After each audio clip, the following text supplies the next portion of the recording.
listened to a podcast recently about people pleasing, which is a topic I talk about a decent amount, as I've kind of acknowledged that I view myself as a people pleaser. So it made me think just a little bit more deeply about it and maybe a different angle to it that I probably didn't think too much explicitly about before. Typically, when I think about people pleasing, and I think what most people do, the general sentiment is like there's a weakness there. It's like lazy, weak, you're afraid of confrontation or you're afraid of other people. You're afraid of somebody not liking you or viewing you poorly. So there's like a deep insecurity and fear and weakness. So you people please, right? Because you want people to like you. You want to minimize any of those negative, uncomfortable situations. So it's weak, right? It's a weak character trait. And I think there's truth to that, right? None of these things are simple and cut and dry. So I think there's definitely truth to that. But I think there's a form of people pleasing, or at least a component of it, that is a little different than that. I'm not saying it's good or right, but it's different, I think. And I'll start with kind of the thesis and then I'll explain. I think there's a form of people pleasing that is based on the premise of, if I'm the one people pleasing, I think I'm stronger or better than the other person. Therefore, I can bear the brunt of this discomfort or whatever the negative is in the situation. Now, I think it's a false belief, right? So you could see how I might be making an excuse and saying, no, people pleasing is not weak. It's actually me being stronger. And again, right? I don't think these things are cut and dry. Maybe there's situations where that's right, but let's get underneath what that really means, right? That I think I'm better or stronger than somebody else. I think at the core of that is a degree of certainty and maybe arrogance. You might even say that's not a good thing. To think that you're better than somebody else, it's possible, but to have that belief and to assume that is not necessarily a good thing. And I think the source of it, at least in my case, right? I guess I could go two ways with it. The cynical way is that, right? I have too much sense of self. I believe too much in myself. I think I'm better than I actually am. I think I'm better than other people at my core, and that's where people pleasing comes in. And it's funny because it's almost the opposite of a bully, right? A bully, it's the complete inverse. A bully treats people really poorly because they feel bad about themselves. A people pleaser treats people really well because they feel really good about themselves. So it's kind of that inverse side of that. And I'm not naive enough to think that there's not truth to that.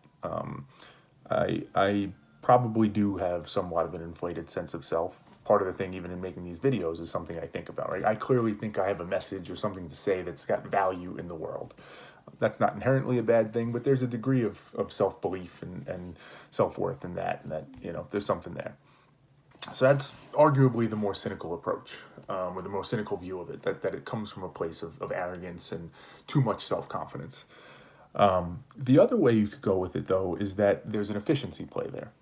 What do I mean by that? Well, we're constantly, I believe, assessing for discomfort and trying to optimize to minimize discomfort and maximize pleasure.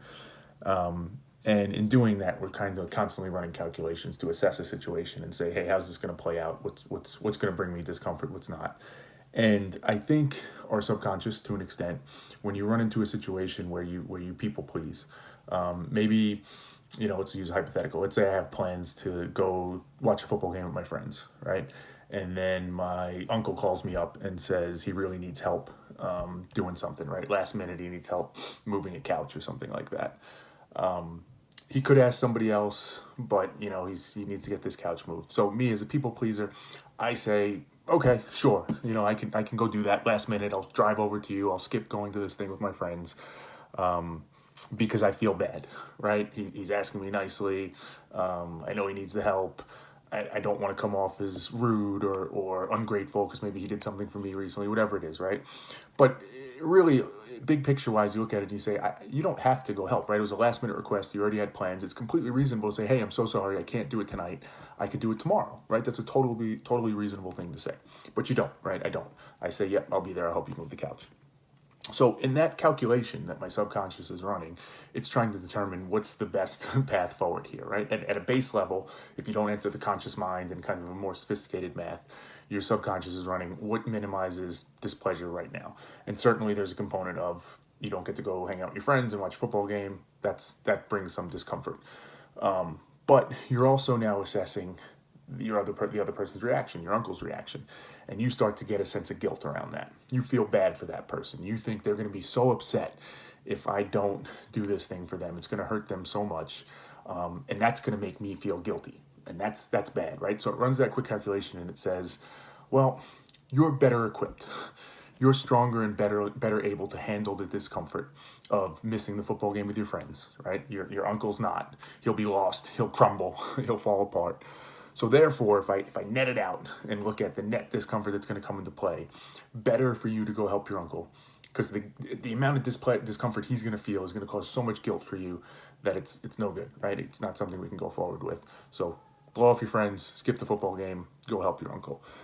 So there's that efficiency component to it, and some of it's rooted in the same, that you think you're better than that person, and it's the belief of, you take that a step further to say, okay, then the most efficient thing I could do in terms of minimizing discomfort is to just help that person. That'll just be easier. I'll eat it, right? I'll take the brunt of some discomfort, but I can handle that because it's net less, and the math checks out that I should just go help him. So you can kind of spin it that way and say, oh, it's not a bad thing. It's just mathematically efficient. The problem is, the math is being run in a rudimentary way, right? It's being run by your subconscious. It's not acknowledging the fact, as we said before, that your uncle's a grown-up. He's a big boy. He can handle it. He knows he made a last-minute request. He doesn't need the couch move tonight. He could do it tomorrow. He won't be that upset by the fact that you already had plans. He may have somebody else that can help him.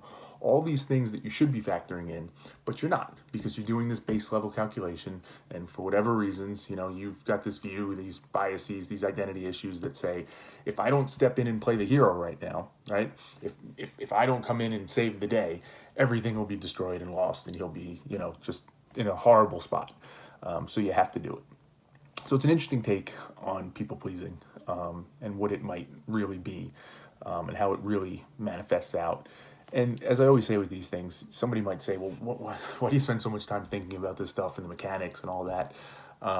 Because I think it's important. I think if you can figure these things out, or at least just get a better sense of it, because we never know for sure if this is actually true. It's a theory, it's a hypothesis, but you try and test it out as best you can. And if you can find something that's true and how it actually works, and the mechanics and the math behind it, it gives you a much better opportunity to fix it or optimize for it or just do something better with it. And that's ultimately kind of the goal.